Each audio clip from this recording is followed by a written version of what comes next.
কয়েক মাস পরেই পশ্চিমবঙ্গের বিধানসভা নির্বাচন, আর এই নির্বাচনের আগে বাঙালি আর বাংলা ভাষা নিয়ে প্রবল চাপে রাজ্য বিজেপি। পুশব্যাক আর বাংলা ভাষা নিয়ে যখন উত্তপ্ত পশ্চিমবঙ্গের রাজনীতি, ঠিক এমন সময় কলকাতা সফরে দেশটির প্রধানমন্ত্রী নরেন্দ্র মোদী। सर्वोच्च प्राथमिकता है।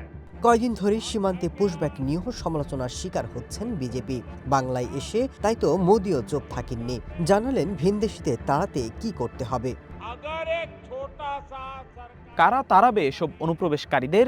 মোদি বা বিজেপি নয়, আপনার একটা ভোট এদের তাড়িয়ে দেবে।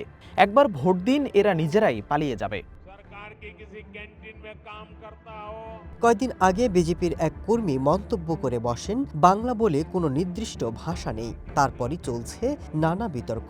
তবে কলকাতায় এসে সেই বিতর্ক চাপা দিতে চাইলেন মোদি। বাংলা ভাষার প্রশংসা করে গাইলেন বাংলার জয়গান। घर से नोटों का पहाड़। বিজেপি সরকার সগর্বে বাংলা ভাষা আর বাংলা সংস্কৃতিকে শক্তিশালী করার লক্ষ্যে কাজ করছে। আমরাই বাংলা ভাষাকে ধ্রুপদী ভাষার মর্যাদা দিয়েছি। বাংলায় বিজেপির সরকার বানান, আমরা শ্যামপ্রসাদ মুখোপাধ্যায়ের স্বপ্নের বাংলা বানিয়ে দেব। यहाँ निर्ममता से कुचला जाता रहा। বাঙালিকে অপমান করা হচ্ছে, বাংলা ভাষাকে অপমান করা হচ্ছে। বাংলায় কথা বললেই তাকে ডিটেনশন ক্যাম্পে আটকে রাখা হচ্ছে। অনেক সময় দেখা গেছে বাংলা ভাষায় কথা বলার অপরাধে জোরপূর্বক তাদের বাংলাদেশে পুশব্যাক করা হচ্ছে বলেও বারবার অভিযোগ করেছেন পশ্চিমবঙ্গের মুখ্যমন্ত্রী মমতা ব্যানার্জি।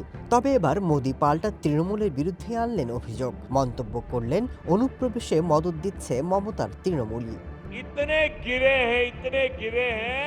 ধারণা করা হচ্ছে বাংলা নিয়ে বিজেপি নেতাদের কাজকর্ম আর মন্তব্যকে আগামী বিধানসভা নির্বাচনে পশ্চিমবঙ্গে বিজেপির বিরুদ্ধে তৃণমূল সহ বাকি রাজনৈতিক দলগুলো বড় অস্ত্র হিসেবে ব্যবহার করবে।